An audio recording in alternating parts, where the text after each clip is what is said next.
हाँ चलिए, अब ये प्रमेय नंबर 11.8। कल 2 प्रमेय हमने पढ़ लिए थे। प्रमेय क्या कह रहा है पहले वो देख लीजिए। एस समरूपता नियम। एस का मतलब होता है भुजा कोण भुजा, अर्थात कि किसी त्रिभुज की 2 भुजाएं और उसका कोण यदि बराबर हो तो वो कौन सा त्रिभुज होता है? वो समरूप त्रिभुज होगा। पहले क्या कह रहा है उसे देख लीजिए। यदि दो त्रिभुजों में कोई संगत 2 भुजाएं परस्पर समानुपाती हो तथा उनके मध्य के कोण बराबर हो तो दोनों त्रिभुज समरूप होते हैं। इसे समझना क्या कह रहा है। ये 2 त्रिभुज है,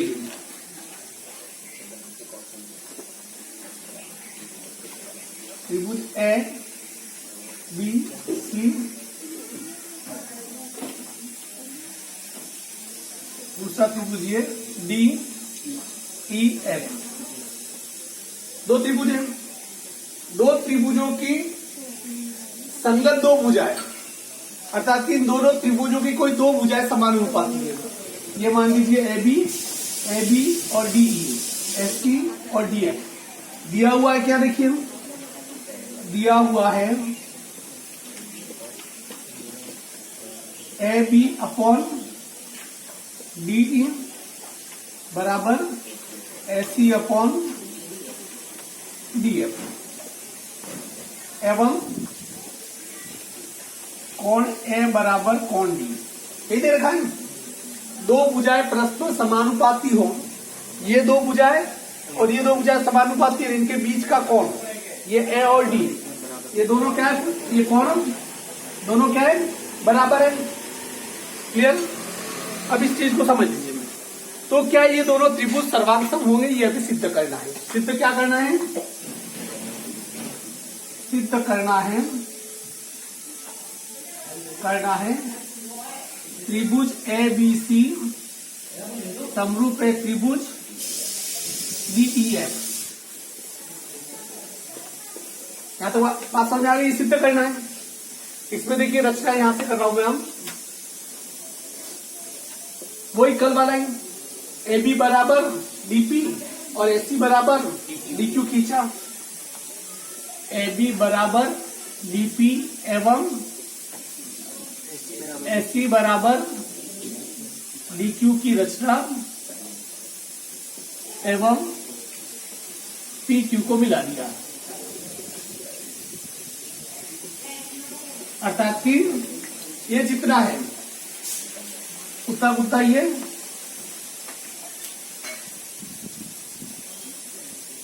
है P और ये है Q, मतलब dP और ये बराबर ये और ये बराबर।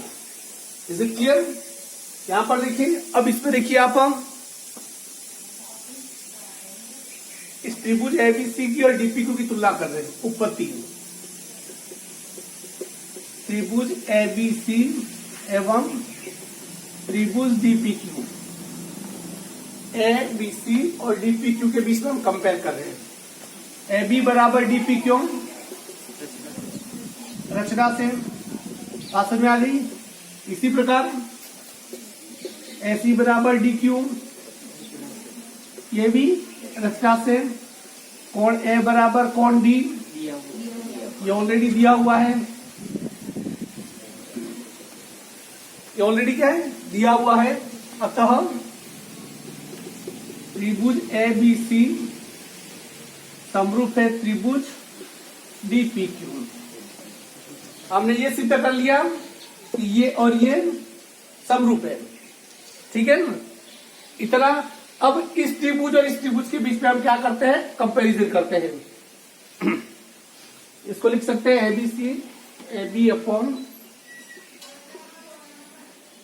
ये और ये दोनों क्या है, समरूप है। इसको लिख सकते हैं ए बी अपॉन डीपी और बीसी अपॉन डी क्यू लिख सकते हैं हम इसे। हाँ, अब याद है कि A B upon DP, A B की sorry A B upon DP, A B upon DE,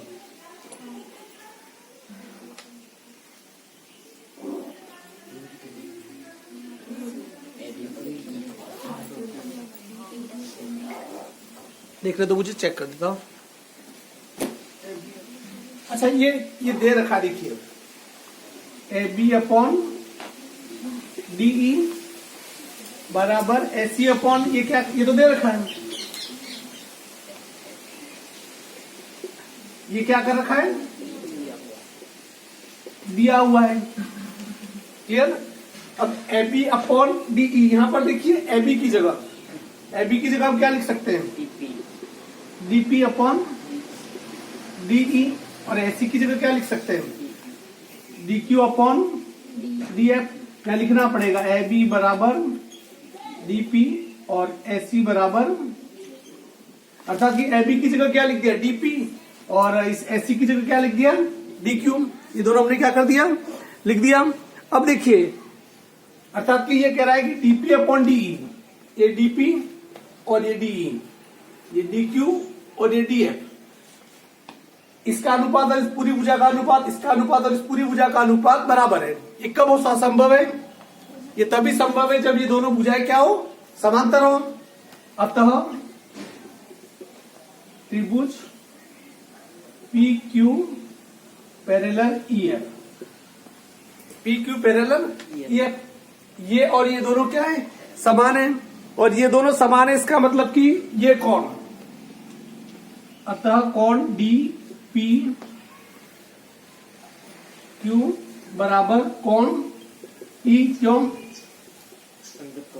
कौन सा कोण है, संगत कोण। ये कोण और ये कोण बराबर है क्योंकि संगत कोण है। इसी प्रकार DQP बराबर किसके बराबर है, कोण Q के बराबर, क्योंकि ये भी क्या है, संगत कोण है, F के बराबर, सॉरी, अर्थात कि ये कोण और ये कोण भी क्या है, बराबर है। ठीक है। अब यहां पर देखिए, ये कोण और ये कोण, 1 2 3। अब यहां पर देखिए इस पूरे त्रिभुज में, त्रिभुज DPQ एवं त्रिभुज DEF में इनकी तुलना करते हैं अपन। एक तो ये त्रिभुज और एक पूरा इस त्रिभुज की तुलना करते हैं। इसका कोण D बराबर उसका कोण D, ठीक है। इस त्रिभुज का कोण P बराबर इस त्रिभुज का कोण E, ये हमने भी सिद्ध किया है। इसी प्रकार इसका कोण Q बराबर इसका कोण F, अर्थात कि इस त्रिभुज के 1 2 3 कोण, इस त्रिभुज के 1 2 और 3 कोण आपस में क्या है, समान है। इसका मतलब क्या हुआ, त्रिभुज DPQ समरूप है त्रिभुज DEF, अर्थात कि ये त्रिभुज और ये त्रिभुज दोनों क्या है, समरूप है। और थोड़ी देर पहले हमने ये सिद्ध किया था कि ये त्रिभुज और ये त्रिभुज क्या है, सिद्ध किया था कोई ABC और DPQ, ये त्रिभुज और ये त्रिभुज समरूप है, ये और ये पूरा वाला समरूप है, और ये समरूप है। इसका मतलब ये हो गया कि त्रिभुज ABC किसके समरूप है, DEF के। अतः त्रिभुज ABC समरूप है त्रिभुज DEF, ठीक है। ठीक है ना, देख लो, उतार दो, मैं समझा देता हूं एक बार और।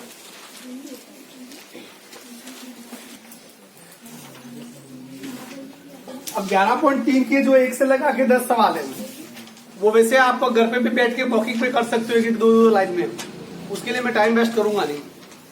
जो इसमें से संभावनाएं जो आ सकते हैं मैं उनकी बात कर रहा हूं। तो क्वेश्चन नंबर 10, पहला सवाल है, देखिए 10वां सवाल है। 90 सेंटीमीटर की लंबाई वाली एक लड़की, देखिए बड़ा अच्छा सवाल है ये। 90 सेंटीमीटर की लंबाई वाली लड़की बल्ब लगे खंबे के आधार से परे 1.2 मीटर प्रति सेकंड की चाल से चल रही है। यदि बल्ब भूमि से 3.6 मीटर की ऊंचाई पर हो तो 4 सेकंड के बाद उस लड़की की छाया कितने मीटर होगी। और पूरा दिमाग को घुमा कर रख दिया है, आपको ये लग रहा होगा, पर ऐसा कुछ नहीं है। सबसे पहले देखिए, वो बल्ब लगा हुआ है, बिजली का खंभा कितना मीटर है, 3.6 मीटर। ये बिजली का खंभा है, इसकी ऊंचाई कितनी है, 3.6 मीटर। यहां पर कोई एक लट्टू लगा हुआ है, बल्ब लगा हुआ है, ठीक है। खंबे के आधार से परे 1.2 मीटर प्रति सेकंड, मतलब 1 सेकंड में कितनी मीटर चल रही है? 1.2 मीटर प्रति सेकंड की चाल से चल रही थी। भूमि से 3.6 मीटर की ऊंचाई पर है और लड़की है। 4 सेकंड के बाद एक लड़की है जो इस खंबे के पास से चल के जाती है। खंबे से परे मतलब इससे दूर, चाहे वो इधर जाएगी चाहे इधर जाएगी, एक ही बात है। ये लड़की है जिससे कि यहां से रवाना होती है, ठीक है, यहां से रवाना होती है और यहां तक आती है। इस लड़की की लंबाई कितनी है? इसकी लंबाई कितनी है? 90 सेंटीमीटर। ठीक है, 90 मीटर नहीं 90 सेंटीमीटर। इस लड़की की लंबाई कितनी है? 90 सेंटीमीटर। अब देखिए ये कितने मीटर की चाल से चल के आई है? 1.2 मीटर प्रति सेकंड, अर्थात कि 1 सेकंड में चाल कितनी है? 1 सेकंड में, या इसको यूं लिखे,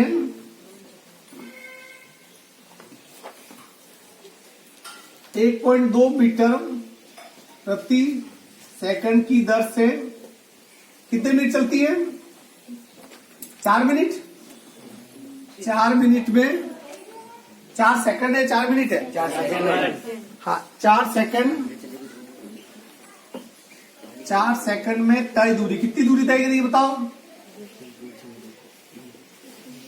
1 सेकंड में 1.2 मीटर, 4 सेकंड में 1.2 इंटू 4 बराबर 4.8 मीटर। अर्थात कि लड़की बी से सी तक पहुंची तो ये कितनी मीटर चली है?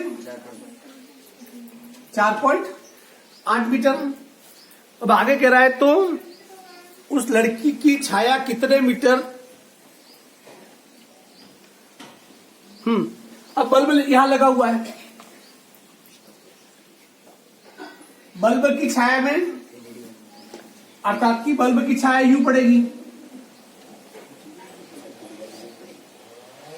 ये उसकी क्या है? ये लड़की की परछाई है। क्या है ये? लड़की की परछाई। ये लड़की है तो लड़की की परछाई कहां? जमीन पे यहां पड़ेगी। तो ये ए बी सी और ये क्या हो गया? डी। लड़की की लंबाई कितनी? 90 सेंटीमीटर। में इधर लिख देता हूं। तो ये क्या कह रहा है कि लड़की की छाया की लंबाई कितनी पड़ेगी? ये सी डी लड़की की छाया की लंबाई है। अब देखिए सवाल में लॉजिक क्या है। सवाल में लॉजिक यह है कि यहां से ये जो परछाई पड़ रही है वो देखिए इसका एक निश्चित अनुपात होगा, अर्थात कि लड़की भी बिल्कुल धरती पे समांतर खड़ी है, खंबा भी बिल्कुल समांतर है, धरती इसके लंबवत खड़ा है। अर्थात कि तुम यूं नहीं कि अपने यहाँ खंबे यूं टेढ़े होते हैं, खंबा टेढ़ा, लड़की यूं टेढ़ी खड़ी होगी, ऐसा नहीं।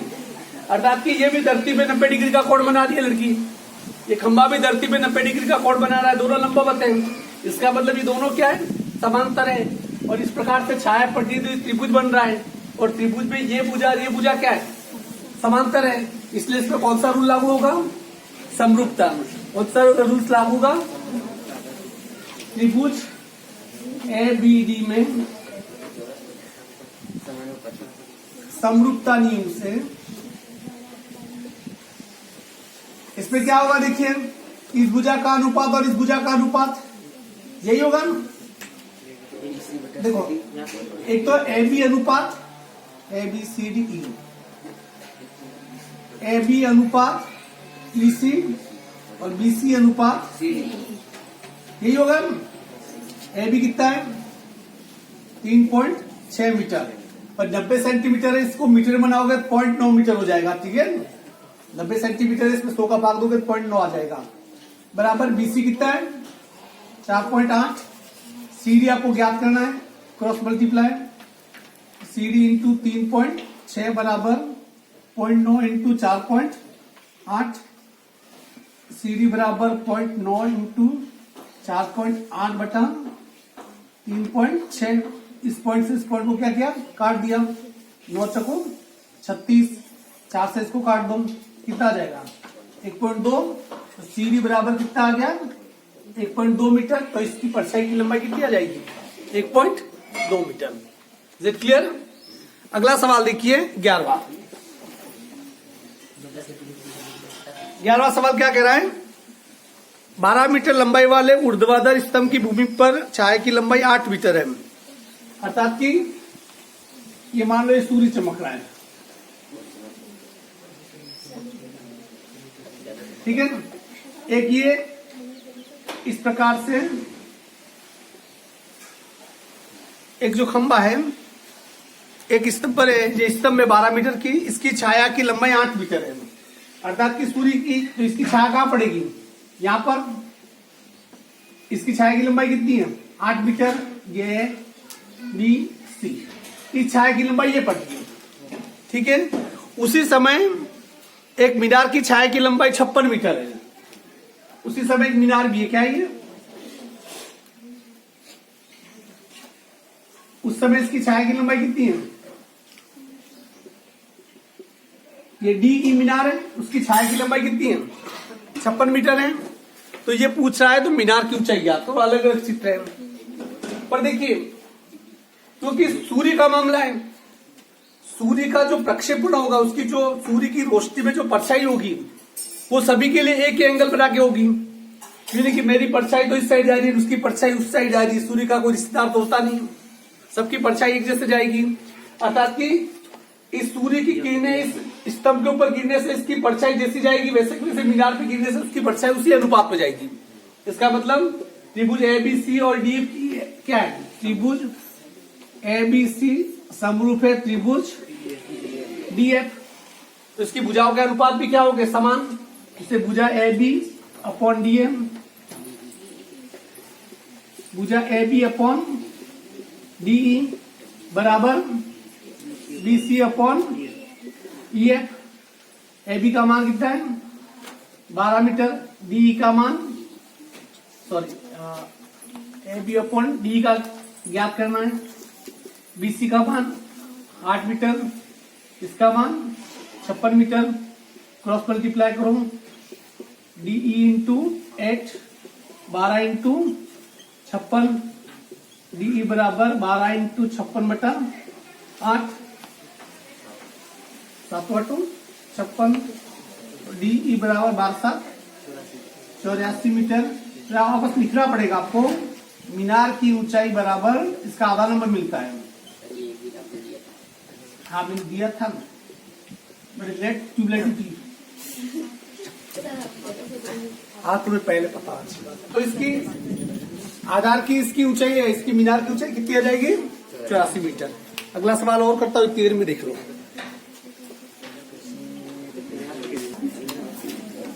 हाँ ये सवाल है, इस सवाल में दे रखा है कि देखिए त्रिभुज एबीसी में ऐसे उसकी सम्मुख भुजा भी, एक लंब डाला गया है। सवाल क्या देखिए, किसी त्रिभुज एबीसी के शीर्ष एच से उसकी सम्मुख भुजा बीडी पर लंब डाला गया। मतलब यहाँ कितने डिग्री का कोण बना है, 90 डिग्री का, 90 डिग्री का कोण बना है। और इससे दे रखा है एडी स्क्वायर, इससे दे रखा है एडी स्क्वायर बराबर बीडी इंटू एसी।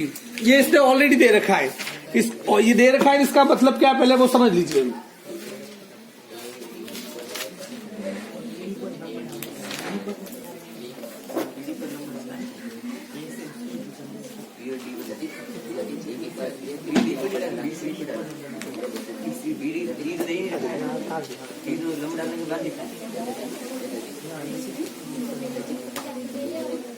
दिया हुआ है, हाँ सिद्ध ये करना है इसमें कि क्या त्रिभुज एबीसी एक समकोण त्रिभुज है। समकोण त्रिभुज कौन सा हो सकता है, या तो भुजा ए का मान, या भुजा बी का मान, या भुजा सी का मान। किसी का एक मान 90 डिग्री हो तो वो क्या होगा, समकोण होगा। इसमें दिया हुआ क्या है, एडी स्क्वायर बराबर बीडी इंटू डीसी। ये इसका दे रखा है पहले से, इसका मतलब ये दे रखा है, इसका मतलब क्या हुआ है,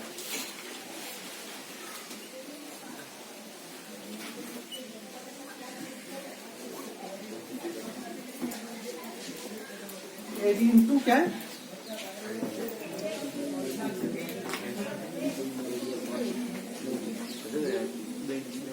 BD upon D, BD upon D,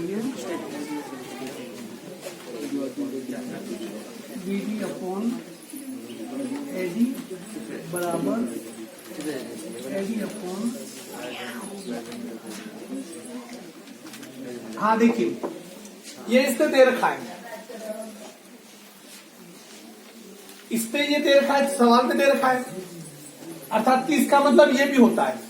कैसे होता है समझ लीजिए, यदि एडी का गुणा एडी से करो तो कितना आ जाएगा, एडी स्क्वायर, बीडी का गुणा डी से करो तो बीडी इंटू कितना आ जाएगा, डीसी। अर्थात कि इसको ऐसे लिखा जा सकता है।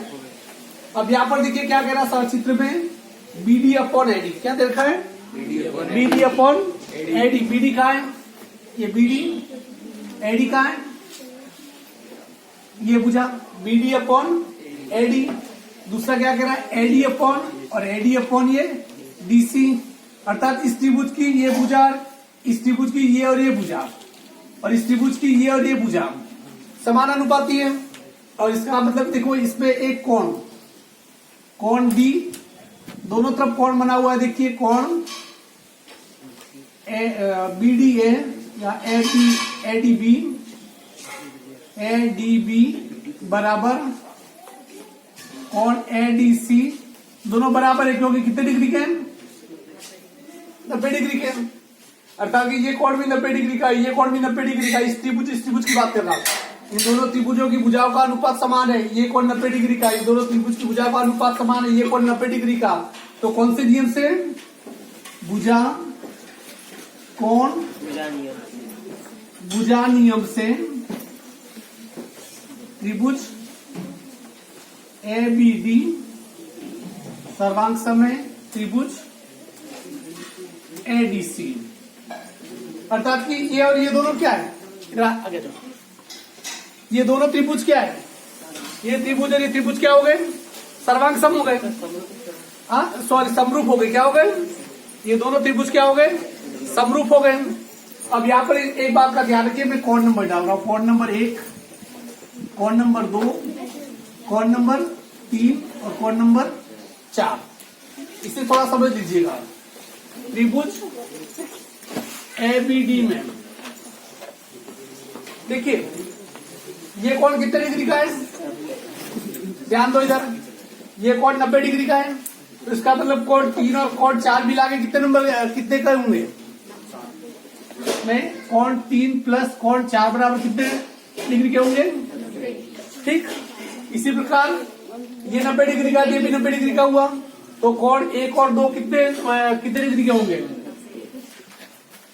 कोण 2 बराबर कितने डिग्री के होंगे, ये बात समझ में आ गई।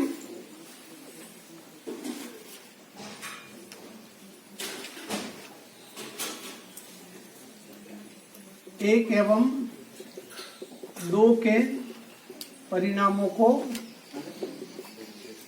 जो इसे कोण 1 प्लस कोण 2 प्लस कोण 3 प्लस कोण 4 बराबर 90 180। अब इस कोण 1 प्लस कोण 4 और कोण 2 प्लस कोण 3, इसको मैंने पास में लिख दिया। कोण 2 प्लस 3 देखिए, ये कौन सा कोण है, ए, इसकी जगह क्या लिख सकते हैं, ए। 1 की जगह कौन सा कोण है, सी। 4 की जगह कौन सा है, बी। तो ये 1 की जगह कौन सा कोण है, देखिए 1 की जगह कोण सी लिख दिया, इसकी जगह कोण बी। कोण 2 और 3 मिलके कितना है, कोण ए बराबर 180। समझ में आ गई यहां तक। अब यहां पर देखिए,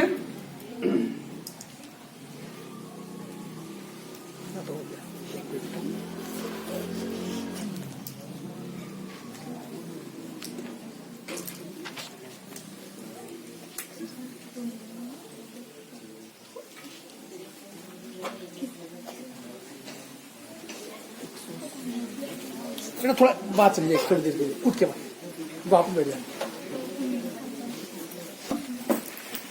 हाँ देखिए, यहाँ पर मैंने लिखा था कोण 1 4, ये तो यहाँ तक तो कर लिया था, अपन समझ में आ गया था। अब ध्यान दीजिए, मैंने कोण 1 और 4, कोण 1 की जगह कितना लिख दिया मैंने, कोण 1 की जगह सी, और कोण 4 की जगह बी, और कोण 2 और 3 की जगह मैंने क्या रख दिया, ए रख दिया, ठीक है ना। अब यहाँ पर देखिए, कोण बी और सी, ये कोण और ये कोण बराबर है, क्योंकि हमने सिद्ध किया था ए बी डी और ए डी सी, अर्थात कि ए बी डी और ए डी सी, ये कोण और ये कोण बराबर है, अर्थात कि बी और सी क्या है, बराबर है। ये दो बराबर कोण है, ये कोण ए है, ठीक है ना। अर्थात कि त्रिभुज बी प्लस सी प्लस ए, इन तीनों का मान तो 180 है। इन दोनों का मान क्या है, 180 है। तो ये बी और सी दोनों क्या बराबर है, ये वाला कोण और ये वाला कोण बराबर है। इसको लिख सकते हैं, इसको कोण ए बराबर तो त्रिभुज में ये और ये दोनों कोण बराबर है, फिर बचा कोण अकेला ए। तो ये कितने के होने चाहिए, 45-45 के। मतलब कि अपनी माने कोई ये दोनों बराबर है तो एक ही कंडीशन है। तो इसलिए कोण ए बराबर कितना बचा, 180 माइनस इन दोनों को इधर लाके घटा दो, कोण बी प्लस कोण सी। कोण ए बराबर 180 माइनस 90 डिग्री। कोण ए बराबर कितना डिग्री आ गया, 90। अर्थात कि कोण बी ए सी बराबर 90 डिग्री। अतः यह एक समकोण त्रिभुज है। कौन सा त्रिभुज है, इसके बाकी 5-7 सवाल है, ये कल हो जाएंगे। इसके बाद वाली प्रश्नावली आपकी उसमें से हटा दीजिए। क्या कर दिए, हटा दिए, ठीक है ना। वो नहीं आएगी आपके एग्जाम में। 11.3 तक ये आपके लास्ट है। 11.3 के बकाया सवाल अपन कल कर लेंगे, ठीक है ना। चलिए आप इंग्लिश स्टार्ट करते हैं। ये तो 10th वालों के लिए था। चलिए।